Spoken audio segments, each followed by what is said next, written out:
Welcome back to your favorite cooking show, Cooking with Dusty. Today, we're going to take a slight sway from all of this baking that we're doing. We're going to make a healthy snack of granola. So granola is a great snack because it can be eaten at any time of the day and you're always going to be pretty healthy, especially whenever you make it by yourself. So be prepared for that, but we have to remember one important thing. Whenever we are baking granola, we're more like drying it out. So as we watch this stuff cook and as we get through this, we're gonna be drying out the granola and not cooking it and burning it, because that would be a yucky mess. All right, but let's not get too far ahead of ourselves because we have to do our first, number one, and most important step, which is wash your hands. Exactly. So before we start anything else, let's go ahead and do that.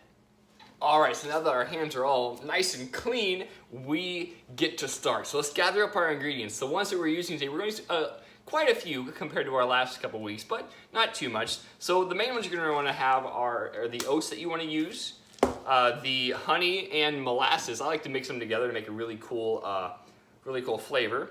About a cup of crushed nuts. I crushed these myself, so they're a little bit of a mess here. Some oil to mix with your honey and molasses just to make sure that it can spread well. And of course, cinnamon and salt. It'll just get a light flavor with that. So make sure you get all of that ready because with these ingredients, we're gonna make a really cool snack. And this might be your first time ever making granola and it's a fun one. So let's hop to it. So as you know, any great chef can just look at an ingredient and just eyeball exactly how much they can have. But for your sake and for mine, let's go ahead and do some measurements. So the first one that we're gonna add is, since I have this already ready, let's go ahead and add a cup of nuts. I have a little bit less than a cup, but that's fine. I'll work with that. So we'll do a cup of nuts right there. And the next thing is the oil and honey molasses mix. So what we're gonna want to do is we're going to want to add about a half cup of oil and a half cup of honey and molasses. This just keeps it 50-50, and again, it helps it spread through it better so you can dry it out. Because what we're going to be doing, as I mentioned earlier, is we're going to be drying out the granola. We're not going to be cooking it necessarily too much. So there's that. We'll do about a quarter of a cup of molasses. This is warm molasses, so it pours a little bit easier. Right, so there's that. Molasses is so good. I like it a lot. Everyone says it's slow, but if you get it warm, it's not too bad. So dump that out, and then of course the honey. The honey might be a harder thing than the molasses. Right, so we have that. Let's go ahead and open this brand new honey. Pour it in there. I might get a little bit extra honey because I really like honey. That might have been too much honey, but that's fine. It's fine. So that's a half cup of honey and molasses mix, as well as a half cup of oil. And our main ingredient now is we're going to have 3 cups of oats. Right, so go ahead and get your oats. It says rolled oats. I like old-fashioned oats better. I think that it's a little bit more fun to eat. So we'll go ahead and make 3 cups of that. So measure that out to your best of your ability. So there's 1.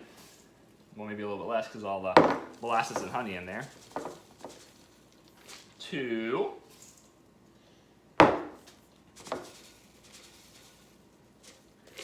And 3. All right, and then we're going to top it off with a half tablespoon of salt and a half tablespoon of cinnamon. This just makes sure that it stays a little bit flavorful. The salt helps it kind of stay nice and salty because everyone likes a good little bit of salt in their sweets. At least I do. Our last step is the cinnamon. Everyone likes a good cup of cinnamon, unless you're allergic. Don't add cinnamon if you're allergic, okay? It could be a bad thing. All right, now that all that's shoved in there, we are going to mix it up. So let's get to it.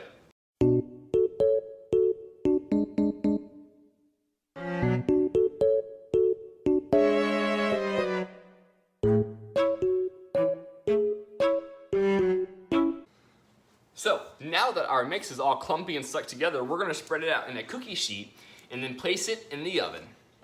Now that's all spread out in the pan evenly, because again, we're drying it. We want to make sure it's not clumped together and staying as wet. We're going to go ahead and put it in the oven at 325 degrees. I'm going to start with 20 minutes. I'm going to see there, but the main thing that we want to do is making sure that it stays dried out.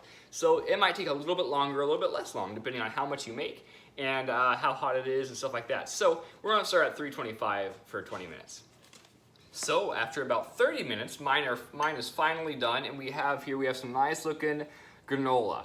right? So a couple things that I would add to the end of the video after watching it be cooked and some things that I could do better is make sure that you have a really big cookie pan. Mine was kind of small and compact, so the granola stayed together and kind of stayed moist for a little bit too long. So make sure that in order to get the best and most crunchy granola you can get a little bit bigger of a pan. But without further ado, grab your yogurt, grab whatever you want to throw granola in, and let's dig in. See, mine's still pretty warm, but it's amazing. So enjoy, and I'll see you next week. Bye.